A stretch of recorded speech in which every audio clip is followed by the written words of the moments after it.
Thank you. Thank you so much, guys, for helping them. Very welcome there. All right, see, so we got YR, we got Prince Idol. Is it Prince Idol once again? It's both. It's whatever you're comfortable with. I tell people. Because I'm so used to Prince Idol, then it was Prince Donatello, and then now it's just Prince now. I don't know if it's just Prince Idol Donatello there. Whatever. I always tell people this because I don't want to argue with people. Whatever is Prince, comfortable. it's Prince Hendrix Donatello Van Halen. Yeah. Osborne too. Might as well throw that. I see there. Whatever rolls off your tongue, that's what we go with. That's what you All got. right. That was easy. Okay. Doc, YR, thanks again, man. You're welcome. Very welcome, Not a man. problem, brother. All right, there. So, are we ready, guys, to do our Sure. show today? Yes. Yes, we're ready. Yeah, Yes, let's do do this. it. All right, then. All right, so welcome back to Arknolia and the Doctor, our 67th episode of our music memory series. We're still in the midst of our prog rock section here. And we're also, now tonight we're going to be taking a look at a group that's considered one of the pioneers of electronic music, based out of Germany. These guys have been around since 1967. They had many lineup changes. In fact, their founding member passed away in January 2015, and the successor as the new leader is carrying on the name as it is, you know. And we're going to be taking a look at the group Tangerine Dream. This group was released in many classic albums in the electronic, dark ambient genre. They did many film scores for movies like Sorcerer, Firestarter, Risky Business. You remember the song "Lovin' a Real Train"? That's one of their classic pieces there. They also did scores for Fire. Did I mention Firestarter as well? Yeah. All right, thanks. They also did one for a movie called Miracle Mile with Anthony Edwards as a starring role there. He also did the score for Legend, the '85 Tom Cruise movie, which featured Tim Burton as Darkness. We all know that iconic movie there. And we also had they did a lot of scores, basically. Now, as I mentioned, Edgar Froese, who passed away at the age of 70 in 2015, he personally chose their current leader. I'm trying to look up I forgot his, I have trouble pronouncing the guy's name because remember, I'm not German, so it's hard to I got to look it up again. Son of a bitch. Okay, there. I got to get the Wikipedia up there. They released a lot of albums like Rubicon, Atom, Zeet, Phaedra, which is considered one of their highly respected pieces of work there.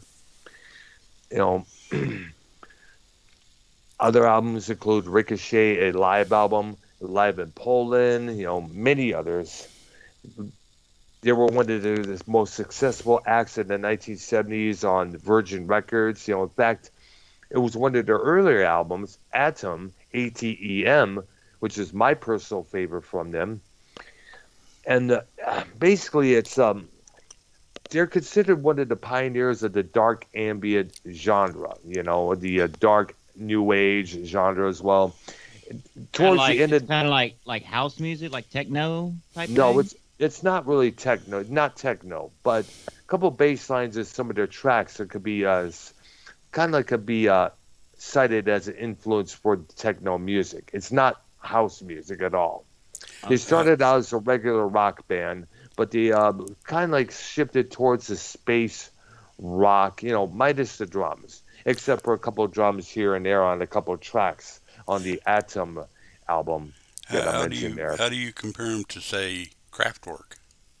Well, Kraftwerk was a bit, the scene at that time, when they were starting out in the 1970s, and the later 60s was like, everything was more experimentation. It was often called the krautrock scene. The word kraut being the term that Monty Python used in one of their skits, I guess it was, I don't know what's a slang for Germans or whichever there, but the krautrock scene, comprised of bands like the early Kraftwerk before they became like techno pioneers there. Tangerine Dream, when it was just a regular rock group, guitar, bass, and drums there. Then one of their members decided to leave and go off on his own. His name was Klaus Schultz. He would go on to have a well-respected solo career, releasing albums like Eric, Cyborg, Black Dance, Dune, many other albums, a collaboration with Lisa Gerard from Dead Can Dance. And he's still around, and he's still pumping out music, from what I understand. Many of his earlier records are still being reissued to this day through various labels, along with Tangerine Dreams. How many times, their earlier works have been released on certain, I guess you could say, the kind of like official bootlegs or official re-releases there. But they are, once again, they are considered pioneers of the German electronic music scene there, along with, as I mentioned, Klaus Schultz, Jean-Michel Jarre, and many others there, and of course, Kraftwerk included. Yeah, I get. Well, I hadn't listened to him much before we decided to do this, Yeah. and so I spent 2 or 3 days off and on listening to him. So I heard about 2 or 3 hours, I suppose. Yes. And they do remind me of Jean-Michel Jarre, especially Oxygen. Oh yeah, that album there. Very close to that one. I remember. Yeah, very. The thing that really got me, my personal favorite from him, as I mentioned, is Atom. Now, that album was originally released on a German label called Ohr Records, OHR, which is German for ear. Then Richard Branson from Virgin Records heard that album, and he assigned the group to his record label, Virgin. And they've recorded for that label through many years. Now, as I mentioned, there was a lot of many lineup changes throughout the group. One of the members, Peter Ballman, would later depart. He would have a solo career for briefly. Who's that Asian lady I was asking? I don't really know. There's so many members you don't even know there. In fact, up until about 2015, Froze was the only original member who left. The current lineup is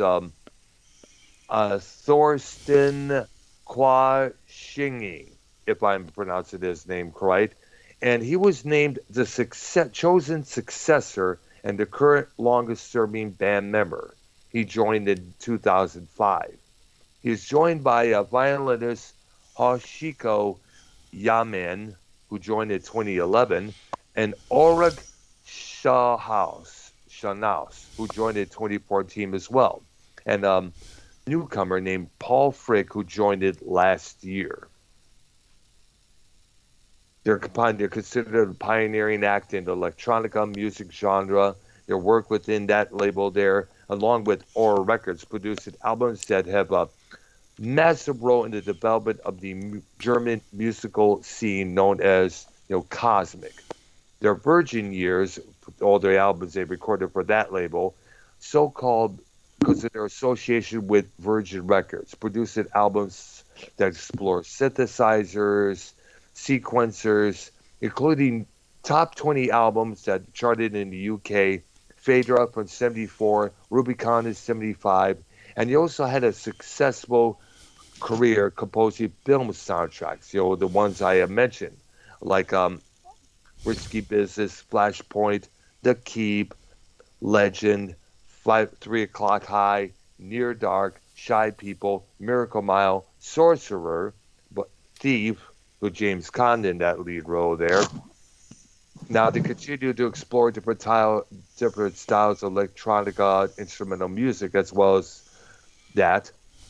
They recorded, their recorded output has been prolific, including 100 albums, other scoring projects. They have helped create the soundtrack for the video game Grand Theft Auto 5. Whoa, really? Yeah, right there. This is what it says. Yeah, this Wait, is what the original Grand Theft Auto or Grand Theft Auto 3?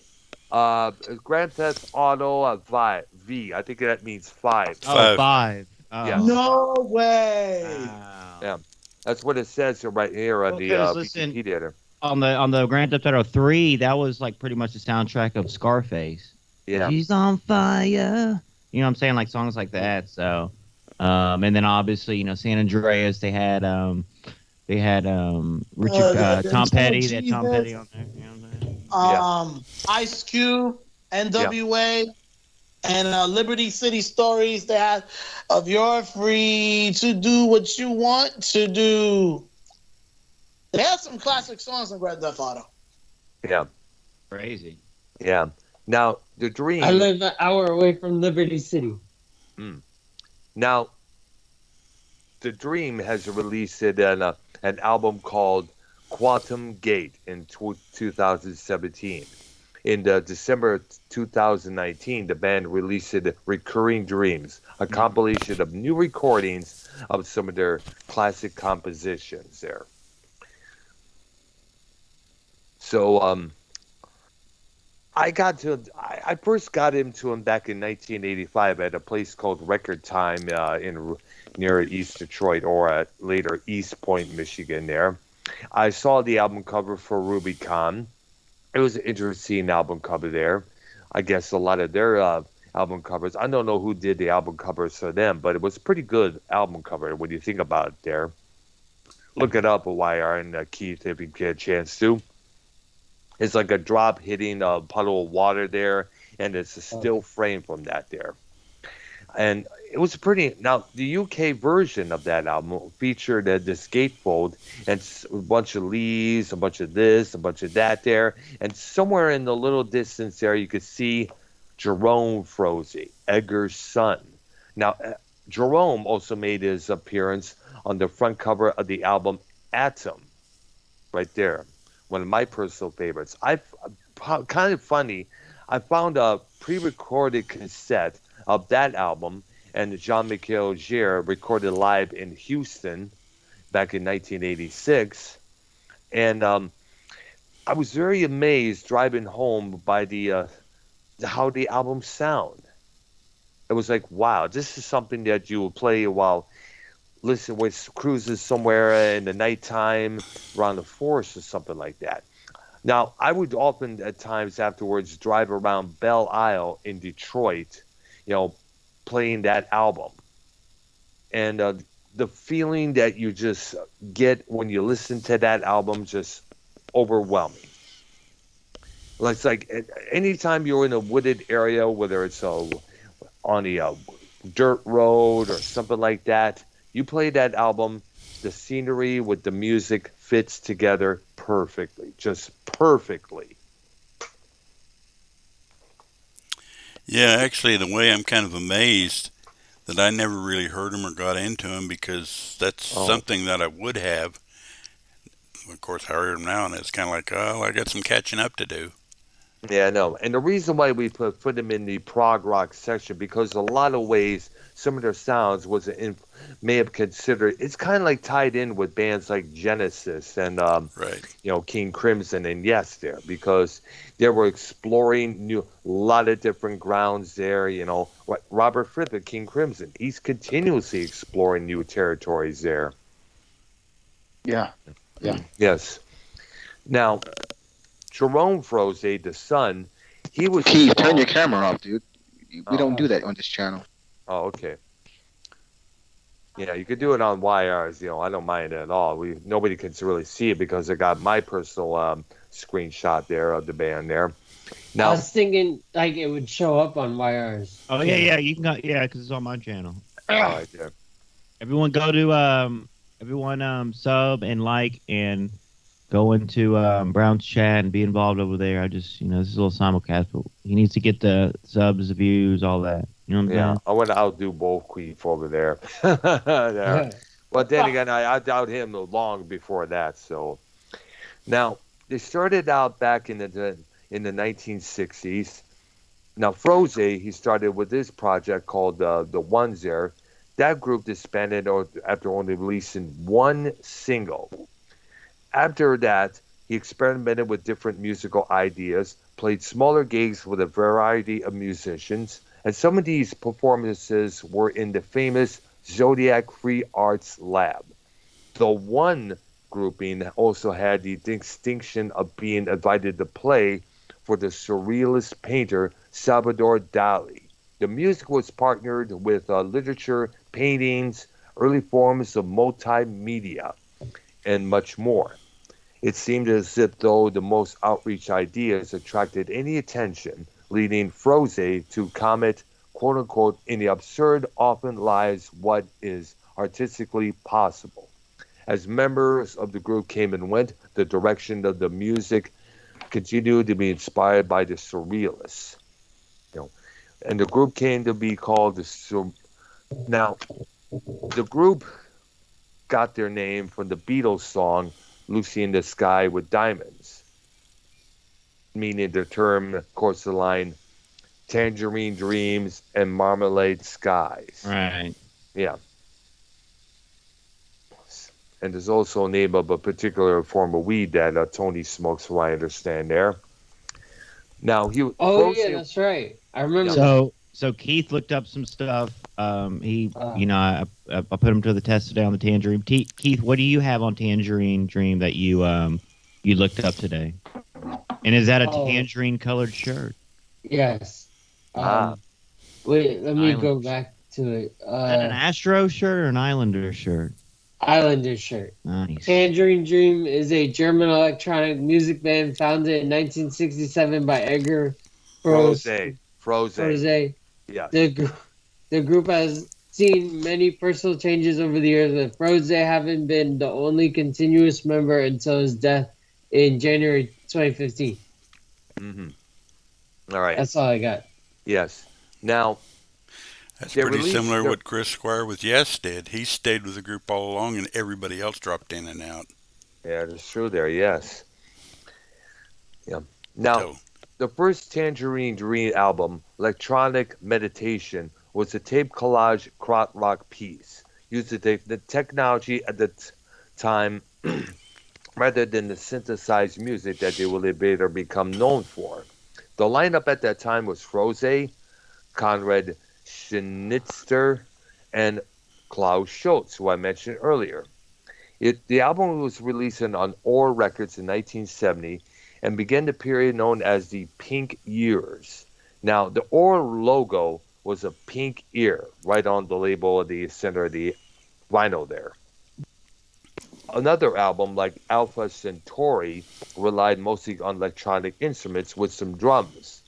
Now, the music throughout their 70s featured a lot of organ, from Steve Schreider, I think that's how it's pronounced, or Peter Ballman on the later releases, commonly augmented by guitar by Froese and drums by Christopher Frank.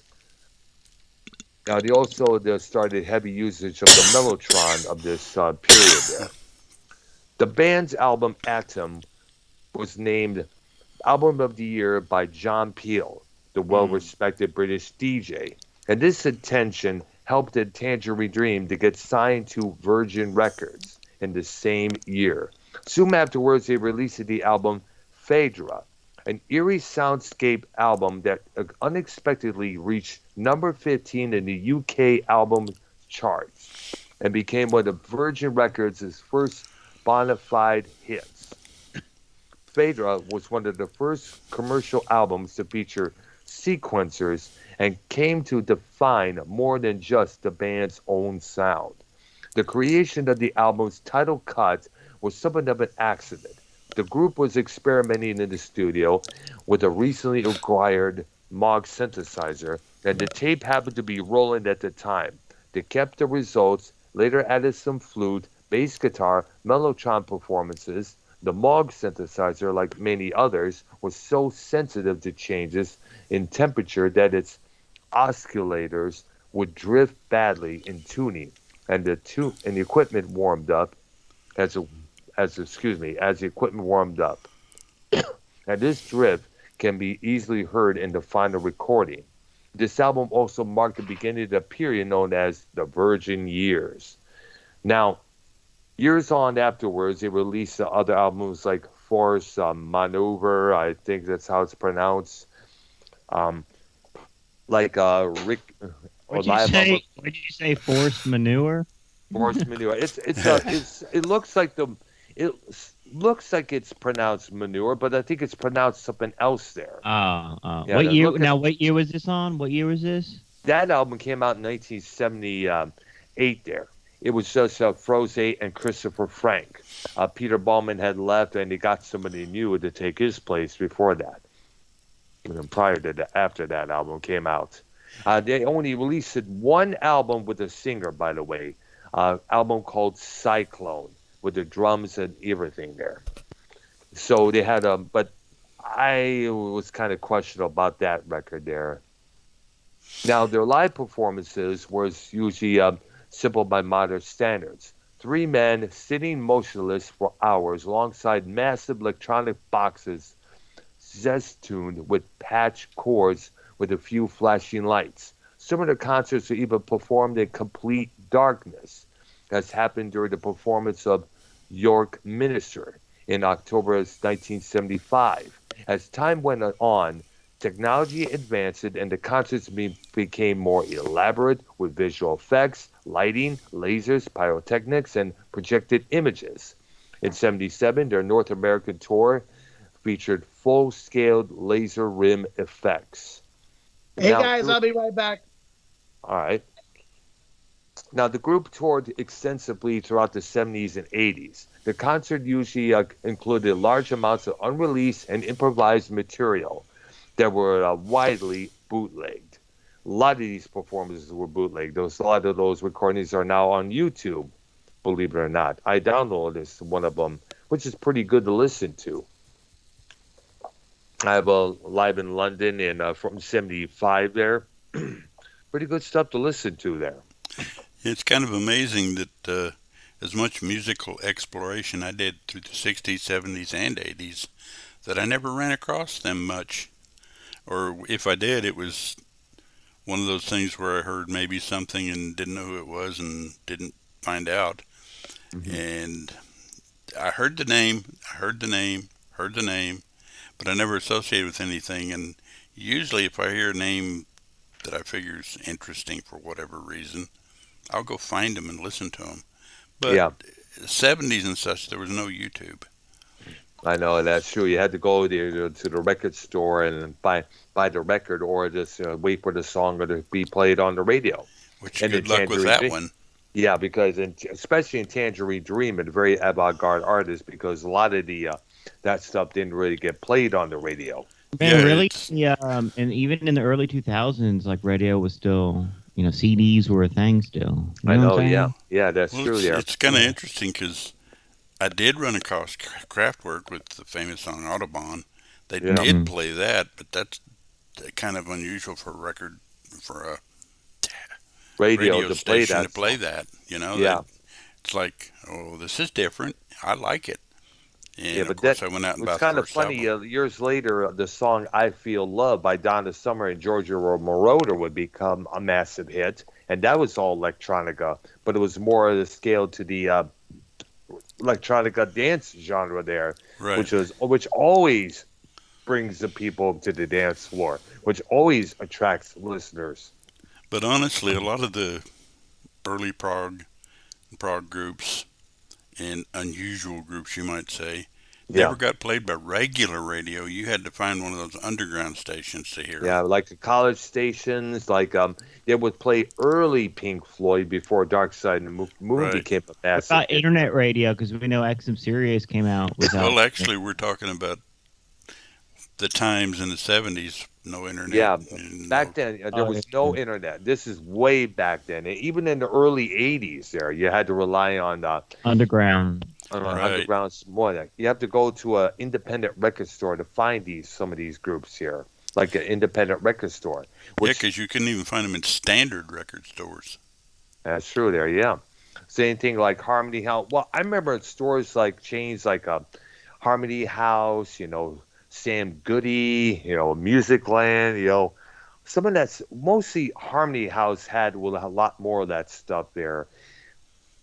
I remember there was a records, what was it called? Record Stop and Record Time. They would have a whole bunch of used and new releases there all together there. Dr.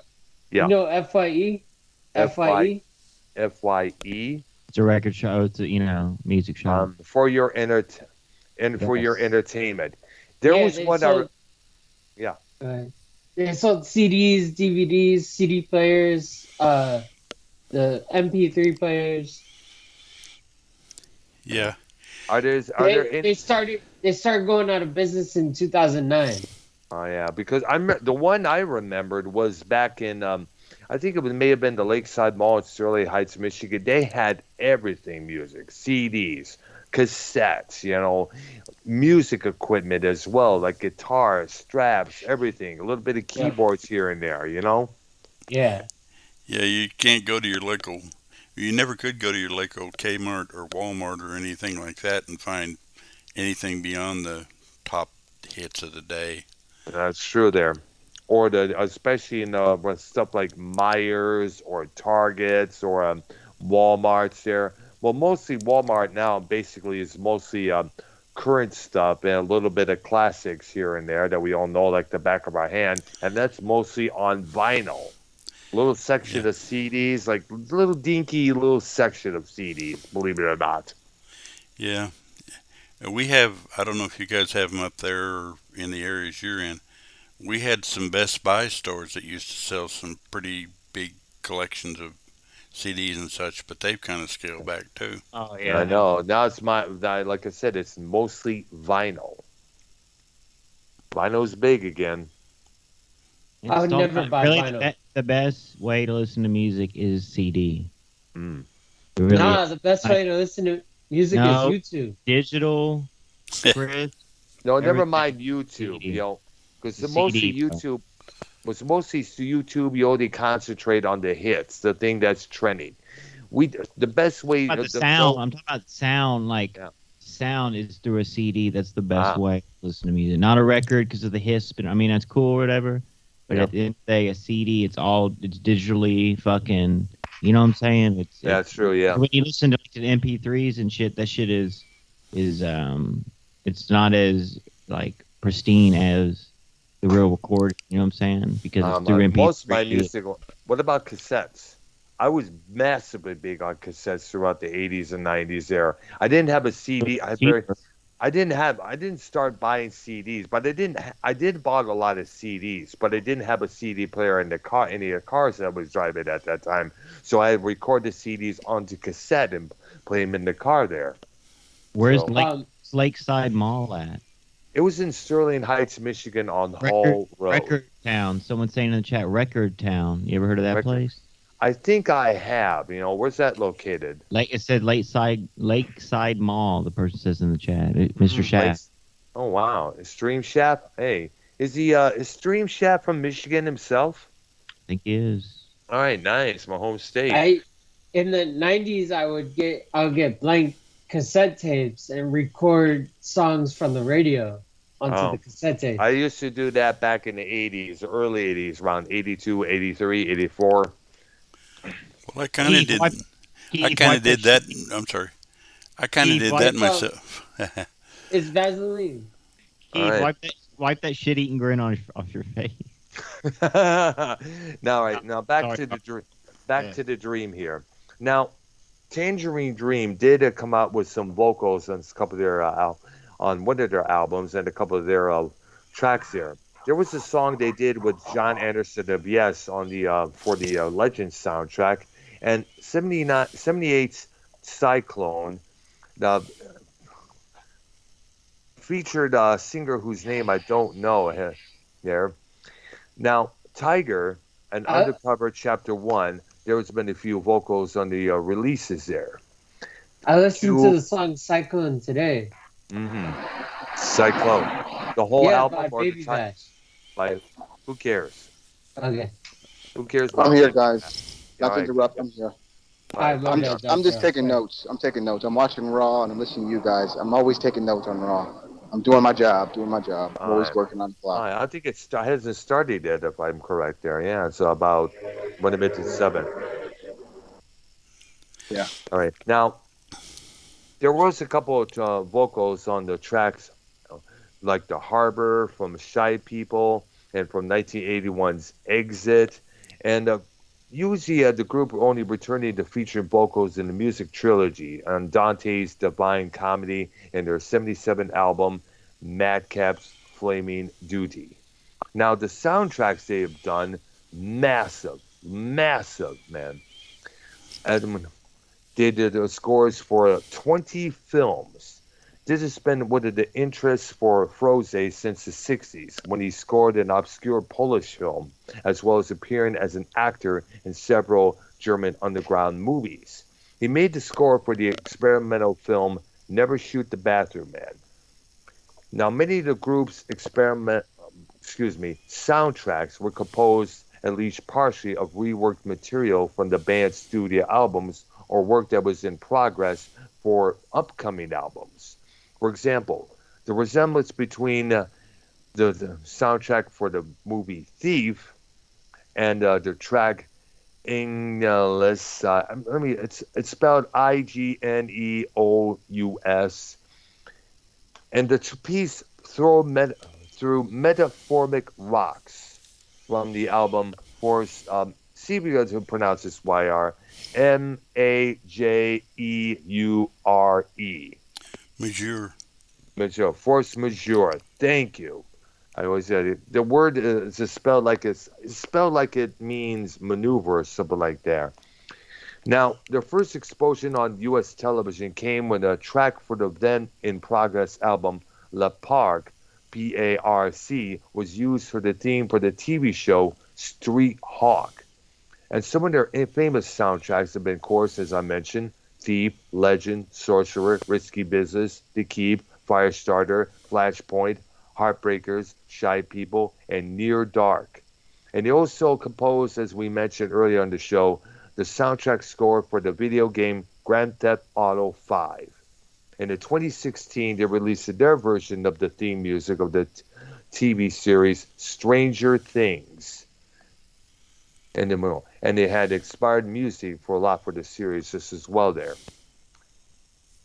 Now, during the 1980s, Peter Ballman, their former member, decided to put together his own record label called Private Music, which is a new age label.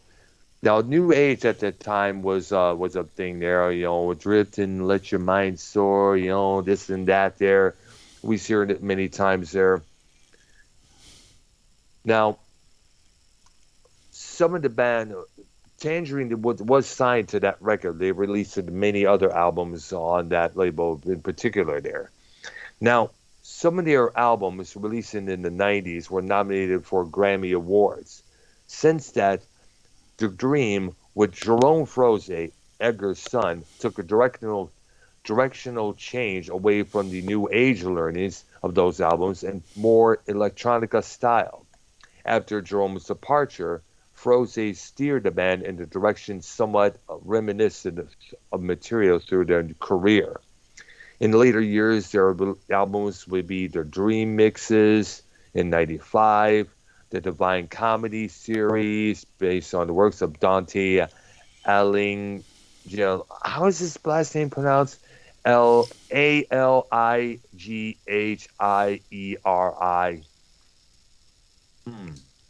I hate it when that happens. I guess. I think so. Maybe Sounds so. like Alighieri. I think there. Now, they also did. What was it? I'll help you. What was it? His name was Dante Alighieri. I mean, I. Oh, Alahirio. I think it's Spanish. Alahirio. All right, there. Thanks. And they also did the 5 Atomic Sessions as well, the Eastgate Sonic Poem series based on the works of famous poetic authors such as Edgar Allan Poe and Frank Kafka in 2011, with their last appearing in 2013. Also in 2007, they released a number of EPs such as Cup Disc and Cup Disc. That's something there. Yeah, it's interesting how many artists have used Edgar Allan Poe. Absolutely, there. Because you got these guys. Of course, the first Alan Parsons project was Tales of Mystery and Imagination. Pretty much Edgar Allan Poe. Yeah, Absolutely. And then Nightwish song "Poet in the Pendulum" is kind of based on "Pit in the Pendulum," which is an Edgar Allan Poe Edgar story. Allan Poe story, yes. Yes. Now, Froze, by the way, also released a couple of solo albums on his own on the side there. One of them I had on old vintage vinyl called Aqua, which is a pretty good album to listen to there. Now, his son, Jerome, had released a couple of singles under the name TDJ Rome, which are similar to his work to the Dream Mixes series. In 2005, he released his first release, Neptunes, under the name, his real name, Jerome Froze. In 2006, Jerome left the Dream to concentrate on his solo projects. His second release, Shiver Be Timbers, released in 2007 there, and his third, Far Side of the Face, was released in 2012. Beginning in 2011, Jerome joined it with his one of the former members of Tangerine Dream, Johannes Shamongling, I think it's pronounced, and keyboardist Robert Waters to form the group Loom, which plays original material there. My God, the Red Sox just scored again. It's 4-0. If they win, they go on, right? Yeah, to the playoffs. I think so. And well, then they're in the playoffs, but they then go we on to the next bracket. And then they face the Astros if we win tomorrow. And Nice. but The Astros cleaned up. No, we lost last night. Oh wow! They were going to play today, but they had a rain delay, so they're going to play it tomorrow. It's more rest. All right, I see there. We'll get it. We'll win though. All right. Now, I'm just real happy that just commenting on that real quick. That I'm pretty much happy with the teams that are in there. I'm just glad the Yankees didn't make it. Yeah. All right, there. Now, as we all mentioned on top of the show, Edgar Froze died suddenly in Vienna on January of 2015 for what is called a pulmonary embolism. Yep. Yes. Pulmonary embolism. Right. I'm not too sure what that is. Was that a condition? I think it's a heart thing, but I could be wrong. Let me look it up here. Let's see here. Now, I should probably look it up later on here. When you get you to would the think I'd details. know all the medical conditions. I've pretty much been through most of them. All right, there. Let me get this So here. Patch Keith in the hat. It's a blockage of an artery in the lungs by a substance that has moved from elsewhere in the body to the bloodstream. Symptoms of PE may include shortness of breath, chest pain, breathing in, and coughing up blood. Yeah. Wow.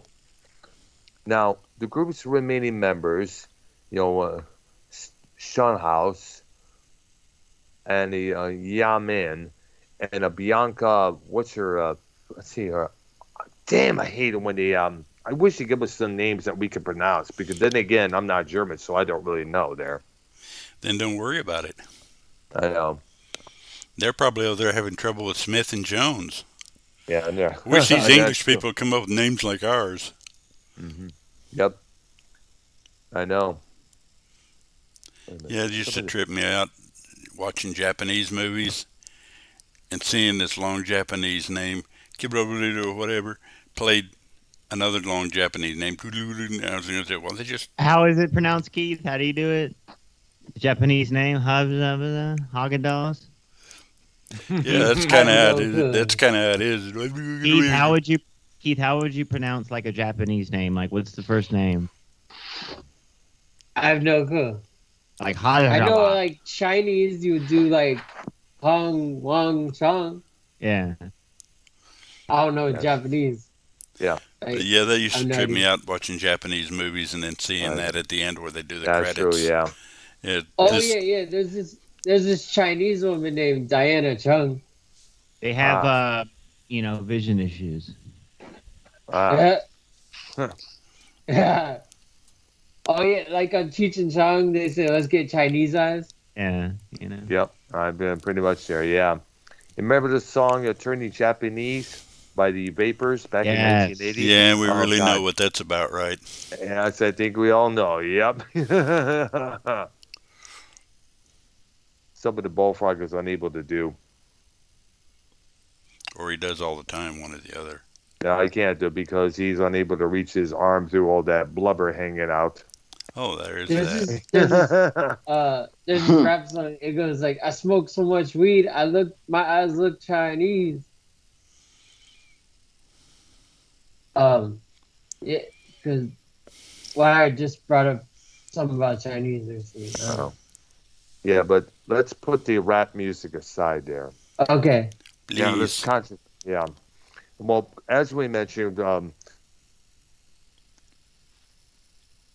think is I know some computer's fucking up here for some dumb reason there. I don't know why it's doing this. You lost your place. I know it happens. I hate it when it does this. You know. Yeah, Chrome my phone was giving me trouble too. It kept kicking me out and restarting. I don't know what's going on with Skype right now today. I know it's not just the Skype; it's with my Chrome issues. I keep getting these things on update your speedware, update this here, and continuously, and Have it's you tried not allowing me to. Firefox? I'm being I'm questioning everything right now at this point. You know, this is where my temper really flares up because I expect everything to work properly with no issues whatsoever there.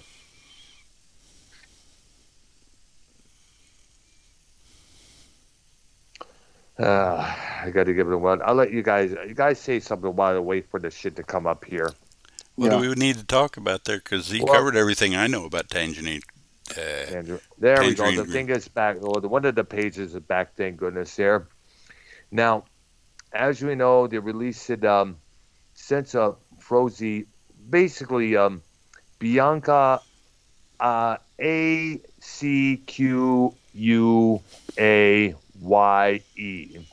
Aquae, I guess. I think so, yeah. And of course, the boy. Now they're pledged to continue working together in the effort to fulfill Froze's vision for the group.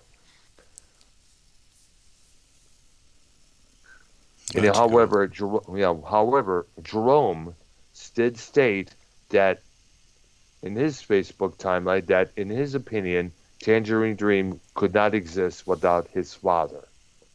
Now, the new Tangerine Dream played at their first show following Froze's death on June 2016 in Poland. And in September of the following year, they released their new studio album titled Quantum Gate, celebrating the 50th anniversary of the band's foundation. And it's based on ideas and musical sketches by Froze himself there. It was completed by the remaining members of the group. And in January of last year, they re-released their 2019 album, Recurring Dreams, as an 8-track collection of new recordings of some of their classic tracks there. Well, to a label called K-Scope. This was launched and coincide with the Tangerine Dream Z-Trapter exhibition, which opened on January 17, 2020 in London's, what's it called here? Barbican. I think it's that's how it's pronounced there. And runs until May of 2020 there. So Paul Frick later that year became the first member to join the group after Froze's death, after making a couple of guest appearances with the group for the past 2 years. And they're now working on as a 4-piece to release a new album in 2021 through this label that I mentioned, K-Scope. Ricketts has unique distinction of being the first addition to the group who did not ever personally meet Froze. Now, it was announced that, Jesus Christ, this thing keeps popping up. Like, fuck you, McPhee. Now, Ulrich Shanas. Yeah, the pop-ups and shit. Yeah, I'm still getting that. Because the McPhee this. You gotta turn off the, you have to right-click on the, here, I'll show you on the thing. All right. Really quick. Yeah. Well, my nephew's... Right-click on the speaker. You right-click on the speaker. volume Speak- mixer, and then you'll click the system sounds. You'll mute that. So any dings or any of that, you won't hear that shit. I did that, yes. I already did that a long time ago. It's just had these little ads coming up there. I was update your computer security, blah blah blah. There, All right there. Was Prince got some drama tonight later on he was gonna do or some shit? Yeah, he wanted to talk about the issues between him and Minnesota Vikings fan. Prince is still there, dude. Yeah, apparently what it was is that for what that stand. Well, are we done with earlier, the this Tangerine Dream talk? Or yes, we are. On that, okay. Real quick. Mm-hmm. Breaking news. Wait, breaking news. Not to interrupt you, Arknolia, not to interrupt you. I don't know this is for sure. This is not official, but we might get a special guest. And if he's listening, I would love for him to have him on the YR program. Who? And I'm talking about no other than It's me again. I would love for Seaman to review. Yeah. I heard. I would love for him to review what Vikings did to me. I would love for him to review that. It would be a nice gesture. Yes. Can I make a request for our next show? We need to do it, Ark. We need to do the Eddie Van Halen Remembrance show because it was last week, his 1 year anniversary. Well, year after his passing. We owe him one. We owe the audience. We got a full show dedicated to him, our memory, stuff like that. I don't know what y'all had planned for the next show, but actually, that was what I was just going to ask: is what big prog groups had we not done a whole show on? And I know there are some, so let's do the Van Halen one, and it'll be mostly for Eddie, but let's cover Van Halen. Yeah. The band depths. Let's give our top three favorite albums. Let's make a list of top three and maybe our top five favorite songs. Oh yeah. Yeah, just do a 5 and 5 list. Top 5 favorite songs, Nice. top 5 favorite albums. Absolutely. Roth, Hagar, and what's his name? Who was the other? David Lee Roth. Roth Hagar. No, Gary Sharon. Oh. Yeah, Roth, Hagar, and Gary Sharon era. I won't have any Sharon, but hey, that's okay. Yeah. Yeah, definitely. It's on. Definitely. So this coming Monday. Thursday. Oh, wait, this is Monday. My top. Go ahead. Can I just do my top 3 favorite rock albums? Go ahead. All right. Brandon, go ahead. All right. I don't know now. Well, save look them up for the show, for the Eddie Van Halen show. Okay. All right. Definitely there. Well, it's already pretty hard when you think about it, come up with a top 3 for rock because, I mean, my gosh. There's so many good ones. There's so many good ones there. Album? I know number 1 already. What would your number 1 be? Everclear, so much for the afterglow. Yeah, fuck that. And I know number 2, Linkin Park Hybrid Theory. Well, you're in luck. Your list will be different from mine. Very. My list, especially mine, is just as well there. On a top 10 list, I'll throw out Painkiller, and that's not even my favorite Judas Priest album, but that's a really good album there. Yeah. I'm pretty sure my list would be totally different from you guys because, hey, let's face it, I'm 70 years old. Come on. Yeah, but listen, I was listening to some Rolling Stones today. I'm going to start doing, there's a couple songs I want to learn on guitar. Jumpin' Jack Flash looks pretty easy. But, you know what I'm saying? And I might go see, they're going to be, in Texas soon. Oh, yeah. I have to see them.